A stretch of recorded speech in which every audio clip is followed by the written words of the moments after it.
అమెరికాలోని వాషింగ్టన్ సమీపంలో జరిగినటువంటి ఘోర విమాన ప్రమాదంలో అందరూ మరణించినట్టే. ఎవరూ బతికి బయటపడలేదు. మొత్తం 64 మందితో వెళ్తున్నటువంటి విమానాన్ని 3 జవాన్లున్న ఆర్మీ హెలికాప్టర్ ఢీకొట్టింది. అంతే, విమానం 2 ముక్కలై నదిలో పడిపోయింది. హెలికాప్టర్ కూడా అదే నదిలో పడిపోయింది. అసలు ఈ ఎయిర్ క్రాష్ ఎలా జరిగింది? Let's watch.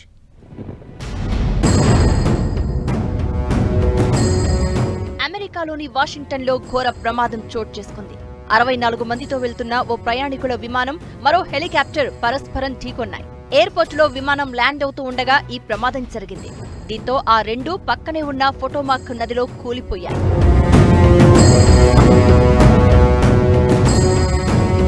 పిఎస్ఏ ఎయిర్లైన్స్ ప్రయాణికుల విమానం కాన్సాస్లోని విషిటా నుంచి బయలుదేరింది. వాషింగ్టన్ దగ్గర రొనాల్డ్ రీగన్ ఎయిర్పోర్ట్ రన్వేపై దిగేందుకు సిద్ధమైంది. అదే సమయంలో రక్షణ శాఖకు చెందిన Sikorsky H-60 Black Hawk helicopter ప్లేన్ను ఢీకొట్టింది. ఆకాశంలోనే జరిగిన ఈ ప్రమాదంతో వాషింగ్టన్ ఉలిక్కిపడింది.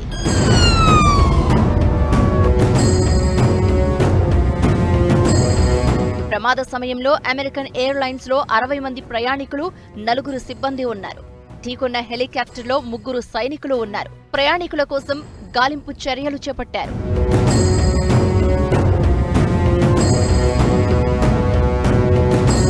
ఈ ప్రమాదమంతా 30 సెకండ్లలోనే జరిగిపోయింది. కాన్సాస్ నుంచి వచ్చిన విమానాన్ని ల్యాండింగుకు కొన్ని నిమిషాల ముందు ఎయిర్ ట్రాఫిక్ కంట్రోలర్స్ సంప్రదించారు. రీగన్ ఎయిర్పోర్టులో కొత్తగా ఏర్పాటు చేసిన రన్వే 33 పై ల్యాండ్ చేయగలరా అని అడిగారు. పైలట్లు ఓకే చెప్పారు. సరిగ్గా అదే సమయానికి ఓ మిలిటరీ హెలికాప్టర్ ఆ మార్గంలోకి వచ్చింది.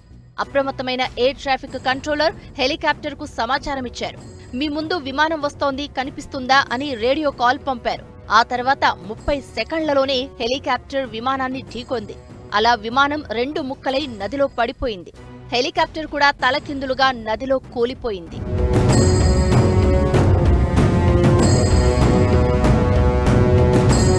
శకలాలు పడిన పొటోమాక్ నదిలో ఉష్ణోగ్రతలు -1 నుంచి -2 డిగ్రీల సెల్సియస్ వరకు ఉంటాయి. అంటే గడ్డకట్టే చలి తీవ్రత అన్నమాట.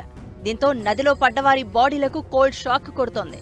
ఊపిరాడకపోవడం, గుండె, రక్త ప్రసరణ, మెదడు పనితీరు మొద్దుబారిపోవడం లాంటి హైపోథెర్మియాకు గురవుతారు. ఇలాంటి వాతావరణంలో బతికి బట్టకట్టడం కష్టమేననేది నిపుణులు చెబుతున్న మాట.